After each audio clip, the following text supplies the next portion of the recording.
For the first time in my life, a Caucasian white lady called me the hard R, my nigga, because I didn't have no cigarettes to give her.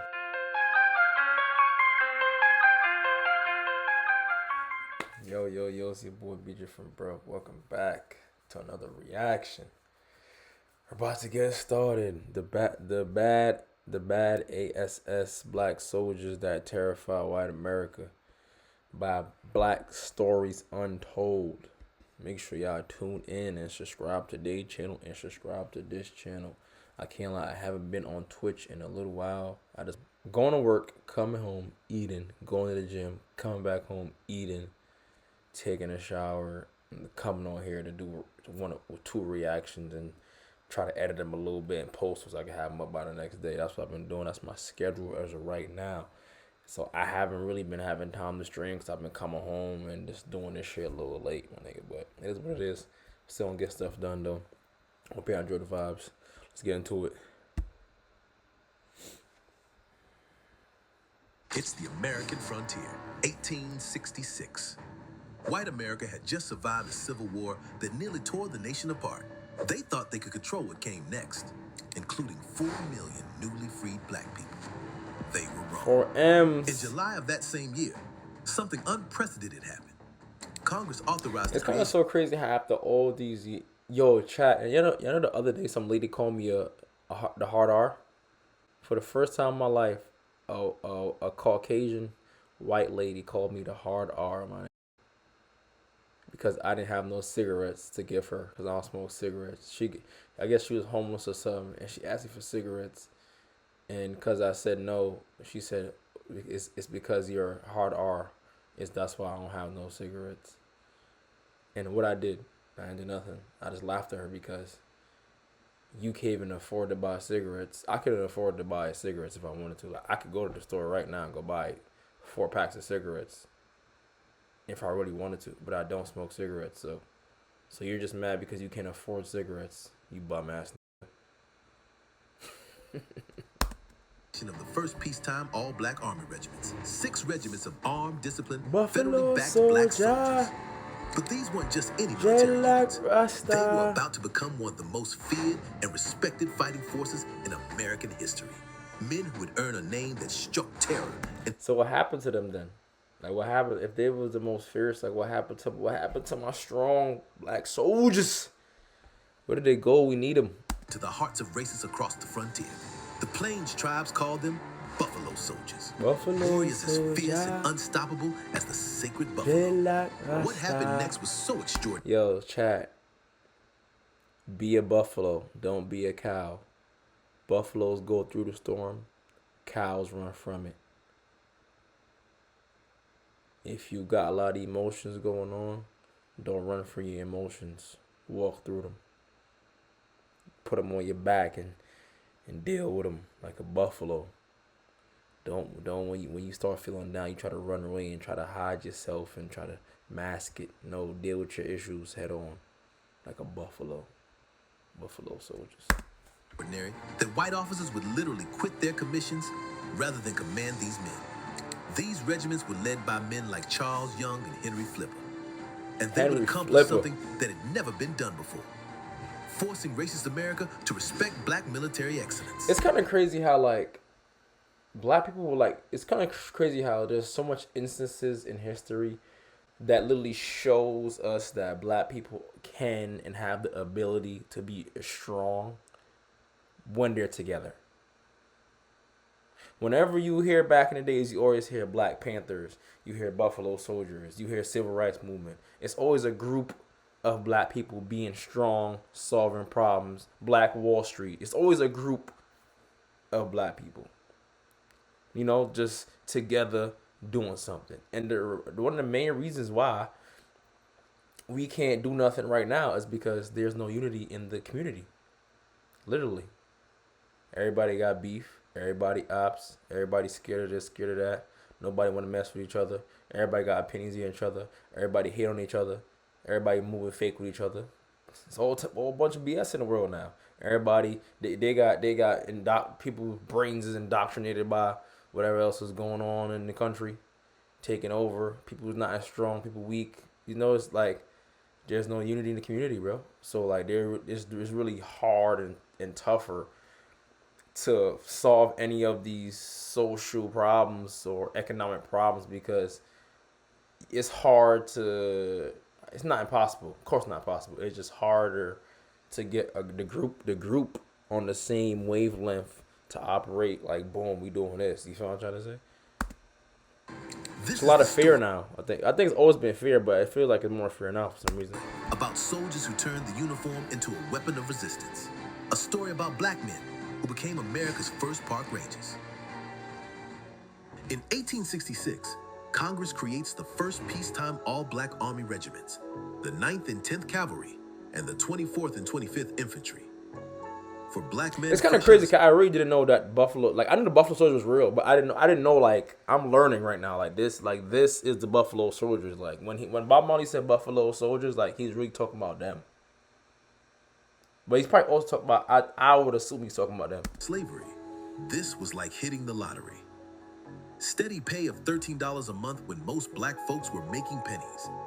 3 meals a day, a roof over your head. $13 a month. That's what he was getting paid. It's crazy because $13 a month is probably like for $3,000 right now. If you read the 1866, $13 a month was probably like $3,000 or like at least $2,500. $13 back in the day. So it's kind of the same thing, right? It's of course it's gonna be more now, but it's definitely $13 a month. Like they just said, they was making pennies. So $13 a month is like, oh, we getting money and we eating. So it's a little different. And something white America couldn't stand: respect that came with the uniform.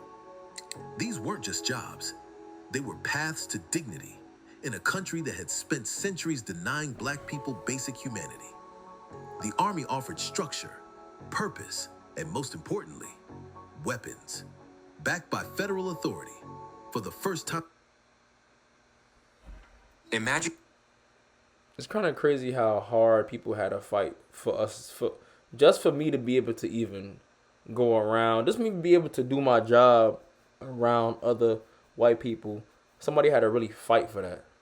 Like niggas had to really put their life on the line just for me to be around white people. Like just for you to even talk, going to the same restaurants, going to the same schools, eat the same food, shop where they shop, vote, talk, walk, move, anywhere around them. Somebody really laid their life down on the line just so I can sit here on my laptop and do what I'm doing right now.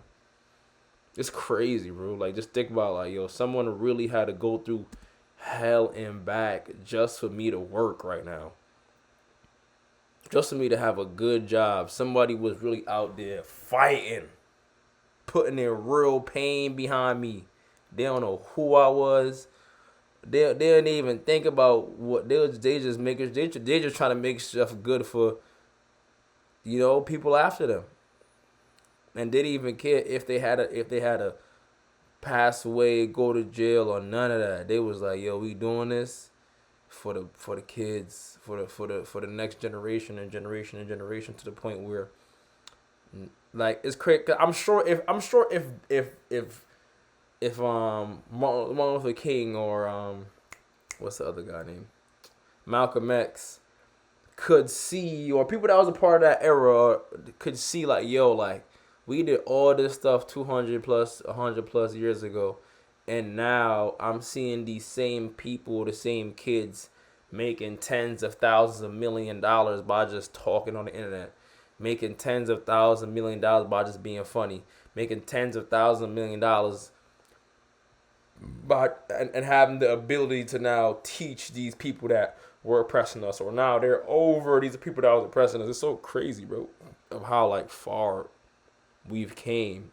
And, like, we've came very far, but we haven't gone far enough where we have some type of, like, real substance or something. Like, we are the people with everything, I would say, but we just still somehow stay in this low vibrational as a whole. Of course, there's people, and a lot of people who are, have the frequency of love, strength, and no fear and things of that nature. But as a whole, we still are stuck in that poverty mindset, that survival mindset, that fear mindset where a lot you're just gonna be stuck where you at until people change it up. You know what I'm trying to say?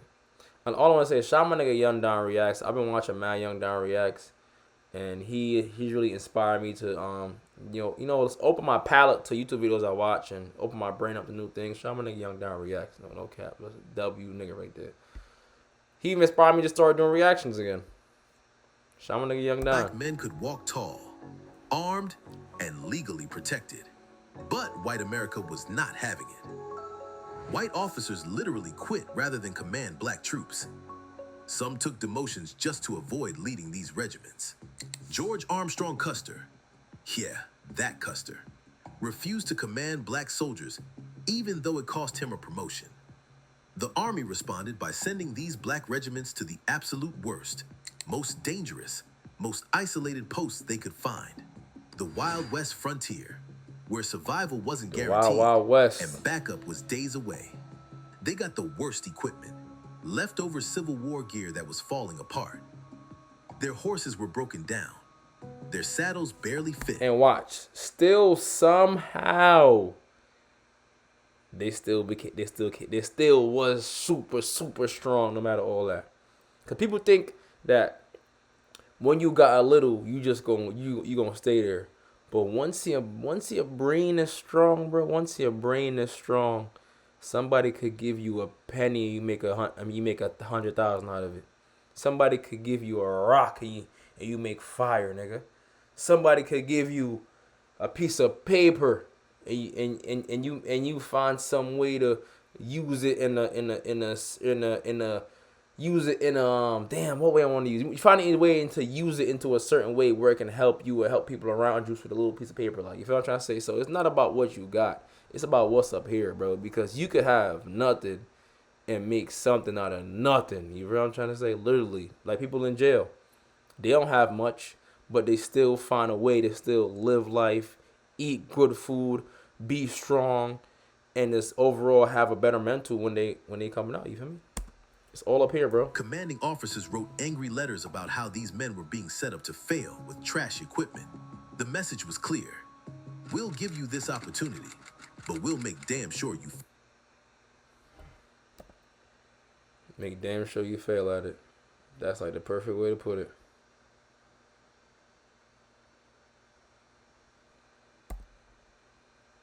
fail at it.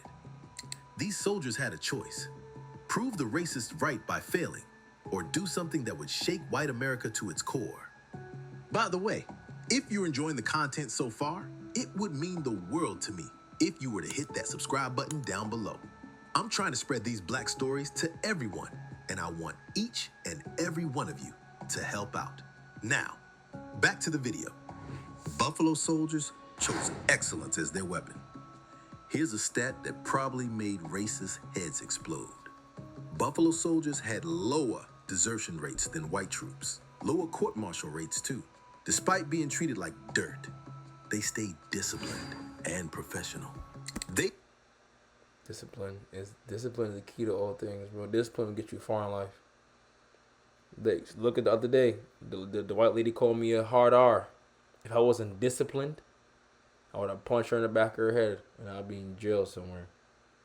You feel me? If I didn't stand on my morals and be disciplined in what I believe in and then discipline over my emotions and the things I do every day to make sure I'm good. If I didn't have no discipline and no understanding and no emotional control or stability, I could have easily crashed out. Who you talking to? Watch your mouth. Boom.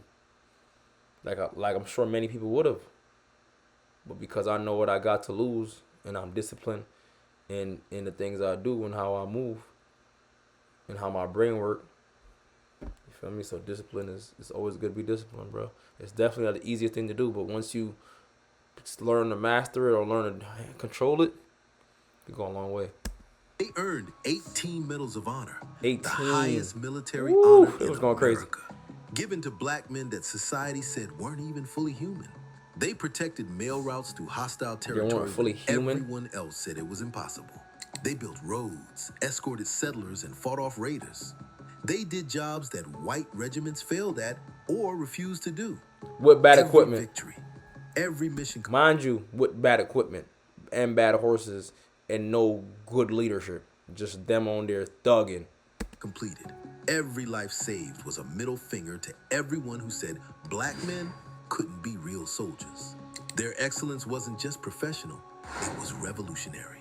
Every time they succeeded where others failed, they destroyed another piece of the racist mythology that justified their oppression. But their success started earning them Bro, I something really even. wonder, like, why do niggas hate us so? Why do niggas hate? Why do we get so much hate from these niggas? Like, why? Like, why was we just so hated?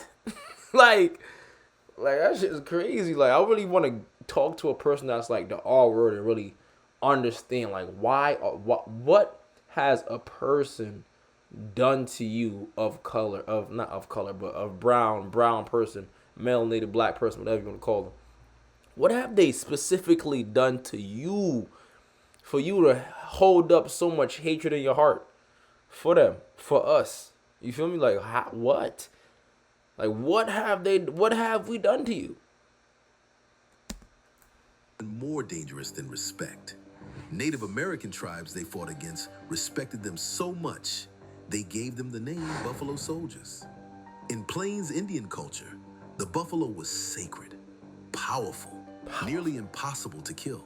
That name was respect from warriors who knew courage when they saw it. Buffalo soldiers became America's first park rangers at Yosemite, Sequoia, and what's now Kings Canyon National Park. They built trails, fought wildfires, stopped poachers, and protected the wilderness. They were stewarding America's natural treasures before the national park. The National Park Association is pulled up. The park rangers, but they was park rangers too, right? That's what you said early in the video. Park Service even existed. Captain Charles Young became the first black superintendent of a national park. So competent that even racist America couldn't deny his abilities. They weren't just soldiers anymore. They were symbols. Proof that black excellence couldn't be contained. Couldn't be hidden. I like the way this guy makes his video. And like his voice is like perfect. Like he's a really amazing voice actor. Couldn't be denied. But that's exactly what made them so dangerous to white supremacy. In 1906, Brownsville, Texas, black soldiers from the 25th Infantry are stationed at Fort Brown. The white townspeople hate having disciplined armed black men nearby. One night, shots are fired in town. One white man is killed, another wounded. Immediately, and I mean immediately, the white townspeople blame the black soldiers. No investigation, no evidence, no trial. President Theodore Roosevelt, the same guy who supposedly believed in American values, dishonorably discharged 167 black soldiers overnight. 167 because of he say, she say. This has been going on. This has been going on for hundreds of years. This he say, she say, you go to jail with not enough proof because this happened, has been going on for years. Hundreds plus of years.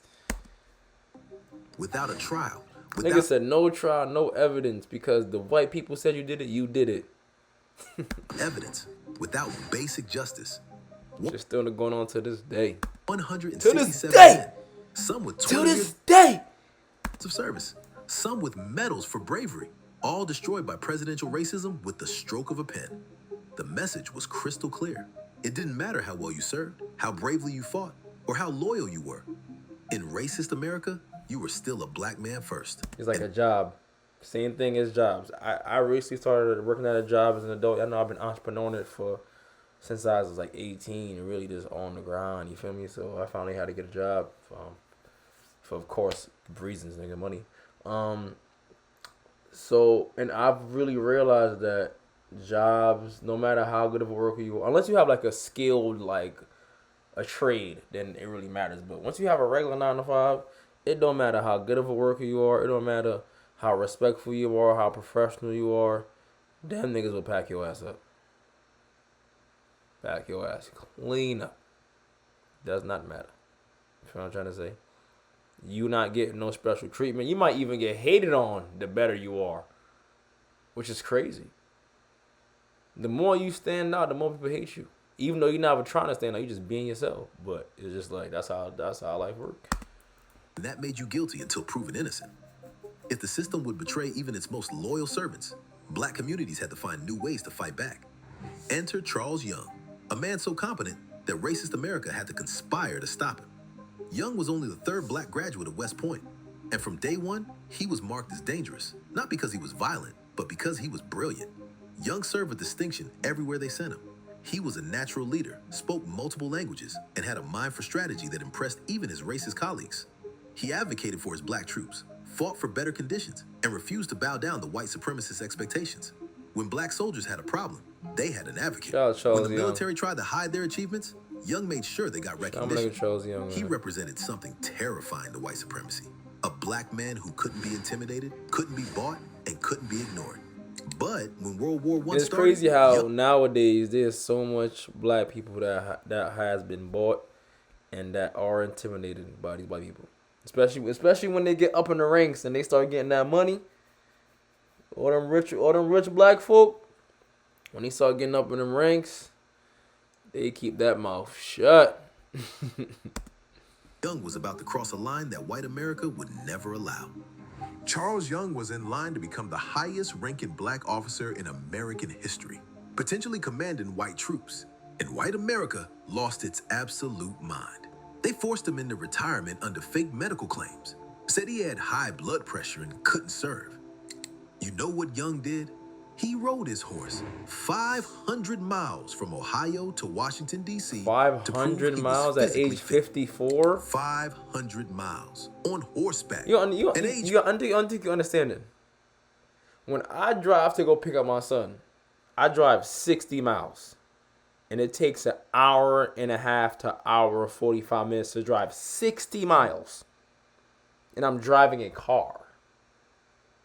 60 miles. I just said you. 60 miles is an hour and a half to hour and 45 minutes. This nigga rode his freaking horse 500 miles. I can't even imagine driving my car that far. That's like a 500 miles is like, it's like a 16-hour trip probably? Or a day trip? Driving? 55, just to call out their obvious lie. This wasn't about... Nah, that's crazy. This wasn't about no health issue. Y'all just know I was super strong. Y'all had to pat me up. That's all it was. Wasn't about his health. This was about making sure no black man ever got too much power in the American military. Young had become too competent, too respected, too dangerous to white supremacy. They would rather weaken their own military than let a black man command white soldiers. Young's dramatic protest became something bigger than one man's career. Young's 500-mile horseback ride became a symbol of resistance that echoed across black America. The black press covered it extensively. The NAACP rallied support. Black communities across the country saw what was happening. If they could do this to Charles Young, a West Point graduate with an impeccable record, anybody. They could do it to anyone. Literally. Buffalo soldiers weren't just individual soldiers anymore. They had become symbols of black pride and possibility. When they rode into a town, black folks saw what they could become. Disciplined, respected, armed, and unafraid. And white racists saw not armed and unafraid. They was armed and dangerous. Nigga, stop playing with the boys. Them boy, unafraid. Dangerous, nigga. Worst nightmare. Black men with power who couldn't be lynched or intimidated. There are records of black communities writing to the War Department, this is so cool, bro, begging for Buffalo soldiers to be stationed nearby because they knew these men would protect them when no one else would. But I remember when I think they had like a I don't know what it's called. It was like a black militia that was like going around protecting the black communities, and I forgot what they was called. But they had on the whole suit. They had the suits. They had the guns. They was like walking around neighborhoods. Like I don't know what their name, but I remember seeing that before. Like they had full like bulletproof vests, boots, and they had guns, big boy guns, like protecting the communities. Like we need them niggas back for a fact, because not only protect the community from outsiders, but protect the community from inside stop the internal war in the community.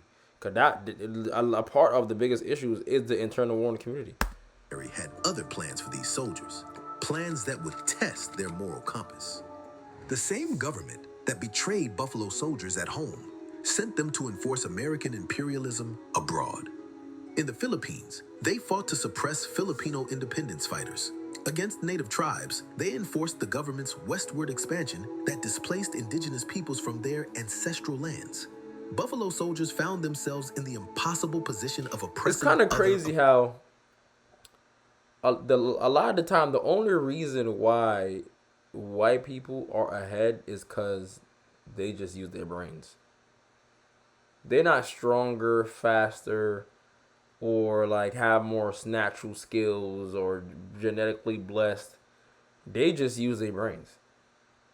That's like they use their brains, and they're always in a unit. Like once one white person believes something, they have a million niggas that believe that right behind them, and they will do whatever behind that. You feel me? They done came over here and took over every goddamn thing. You feel me? Oppressed peoples. And I don't got no beef with white people either. I don't got no beef with white people. I don't got no problem with white people. Like I don't got no problem with them. I've only had one bad experience with a white person, and that was literally the other day. I work around white niggas all the time. They're cool people. They don't bother me. I don't have no issues with them. But we can't ignore the facts that a lot of them are very not the best and or bad people. Or the all word. But, also a lot of them are very good people. You know what I'm trying to say?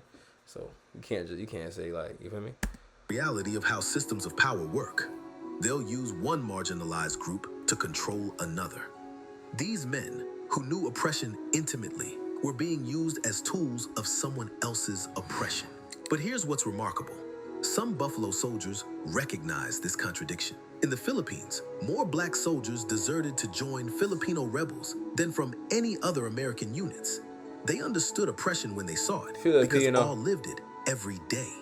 Even when used as tools of empire, some chose resistance over complicity. Despite the betrayals, the contradictions, and the systematic racism, Buffalo Soldiers carved out space for black excellence inside a system designed to destroy them. Every promotion, every medal, every act of courage was a crack in the wall of white supremacy. They proved that excellence could be a form of resistance. They showed that dignity couldn't. And that's why they don't like to see, when them people getting that money and they doing good.